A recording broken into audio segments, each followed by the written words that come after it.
Hey everybody, so this is the video on rubrics. So on Tuesday we had a lot of information, and remember that you can always go back to the videos I made if Tuesday was too fast or too much to review with them. So what we talked about on Tuesday, one of the many things we talked about, is how a teacher is judged, how a teacher is evaluated, and how you as a resident in your last year of education classes will be also judged and evaluated. So what we're going to talk about today is what instruments are used to do that. So we're going to be talking about two different instruments. One is called the NIET Rubric, and the other is called the Compass Rubric. And your homework for tonight will be to show me a compare and contrast of these two rubrics in whatever way you want to do that. We're going to concentrate a bit more on the NIET rubric because that is the one that you as a resident will be judged on. Once you get in your real job, you'll have to determine whether your school, which of the two of these rubrics that your school uses.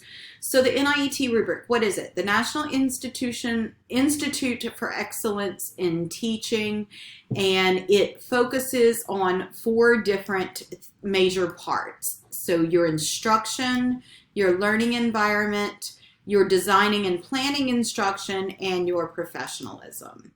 When you come to class next Tuesday, I actually have this rubric printed out for you, laminated, and put on a ring.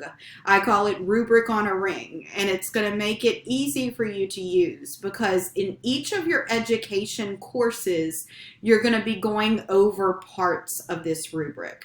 This rubric is extremely overwhelming if you try to look at it as a whole, but that is because it has I believe 17 different areas that you look at. So we divide these up into classes. For Ed 250, we're only going to be looking at 4 domains. And we're going to go through them one at a time, and we're going to spend an entire week on each of the 4 domains. So this is just what the rubric kind of looks like. You'll see that exemplary is a score of 5. Proficient is a score of 3, and unsatisfactory is a score of 1. You can rate anywhere from a 1 to a 5. Probably the most difficult thing for you guys as overachievers will be to wrap your head around is that we actually aim for 3s. We do not aim for 5s. When you are a veteran teacher in 10 years, maybe you can aim for 5s, but we are going to aim and really look at how to become proficient, how to hit that 3 on a scale of 1 to 5 in each of the domains that we look at. You'll also see that the professionalism part of this rubric will not be on a normal 1 to 5 where you see wording. It will say you regularly do something, you sometimes do something, you rarely do something. But again, it still says that 1 through 5.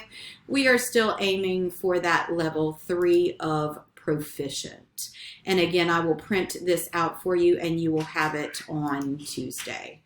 So let's talk about how you as a public school teacher and you as a resident will be evaluated in a little more depth. The other rubric that we will talk about is called the Compass Rubric. This one is not as detailed, in my opinion, as the NIET rubric, and this is more common in Louisiana schools than the NIET rubric. Again, to back up, as a resident, you will be judged on NIET. But once you get into the Louisiana classroom, you can either be judged on the NITE, or ET, oh goodness, or a Compass, depending on what your school has adopted. So you'll have to figure that out once you get your job. So where did all of this come from? There's a Louisiana law called Bulletin 130. And what this does, it's trying to provide meaningful feedback to all Louisiana educators to try to improve teaching practices, and our end goal always improve teaching practices so that it improves student learning. So how are the results of these used? When you're in the classroom and your principal comes to evaluate you on one of these two rubrics, how is that used? It can be used for hiring and placement. It can be used for compensation, for retention, promotion, and tenure, and it can be used for certification. Okay, so unlike the NIET, we are now looking at the compass, not the NIET again. It is in two parts. So NIET only focuses on how you are teaching and what you are teaching and what your classroom looks like. The compass divides it up. So the professional practice is what kind of the NIET uses. That is what you are doing in the classroom and how it is done. You'll be evaluated one time announced with a formal observation, and one time your principal will just show up at an informal observation and you will be evaluated. But the other big part, the compass evaluation, and again, this is not in the NIET evaluation, is student growth.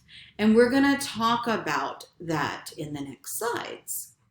So what we're talking about for student growth, again, right here, which is half of your compass evaluation, you are talking about setting goals for your students and how your students are meeting those goals. So each year you will be asked to write 2 SLTs, or student learning targets, for your students. These are going to be very different for each of y'all.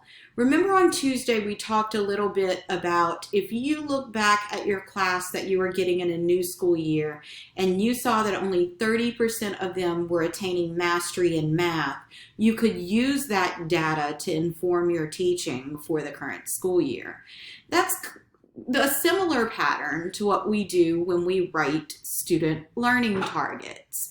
You have to look at data from your students that you are getting this year and really look at where their needs are. Oftentimes, one of the SLTs will be just for your students. Oftentimes, they will be for a small group of students. And sometimes it will be an SLT that maybe your whole faculty, your whole school is targeting. So you guys can read through here. They're collaborative. They're announced, and you can definitely read all of that. Okay, so again, back to compass, the two different parts of compass. We just talked about student growth and SLT, student learning targets. The other part is professional practice. And this is where it's similar to the NIET. This is talking about a professional comes into your classroom and judges you based on a rubric, saying how you are doing in the classroom and perhaps giving you areas for improvement. Unlike the NIET rubric, it is based on scores 1 to 4. Remember, NIET was 1 to 5. And the two observations, one is formal and one is informal. You can see that this compass rubric is not nearly as detailed as the NIET rubric. And I am going to actually pause this for a sec. And I am back, and I wanted to pause it to actually show you the physical NIET rubric. Like I said before, it is large and it is detailed, and there is a reason that we don't present this entire rubric to you guys, especially in your first education class. It's absolutely overwhelming. But know that for the NIET rubric, you're judged 1 to 5. We are aiming for 3s, and know that in this course, this semester in Ed 250, we're only looking at 4 of these areas. And when we look at these areas, we're going to be spending an entire week on each area. So the gist of today's lesson was talking about 2 different rubrics. We're talking about the NIET rubric and the Compass rubric. They are both used to evaluate Louisiana teachers. We briefly talked about the NIET rubric and how very, very detailed it is, because this is the rubric that you as residents will be judged on. It looks something like this. This is a screenshot of the beginning of it. And you are judged from a 5 to a 1. Again, especially as residents, we are not aiming for 5s. We are aiming for proficient at a 3. We then went on to the other Louisiana rubric, the Compass rubric, and how it is very different from the NIET rubric is that the NIET rubric only does this part. It does professional practice. Someone comes into your classroom and evaluates you based on what they see. The Compass rubric adds a second large part called student learning targets. You set 2 of those per year for your specific students. You collaborate with other teachers and definitely your administration on what you want those to be.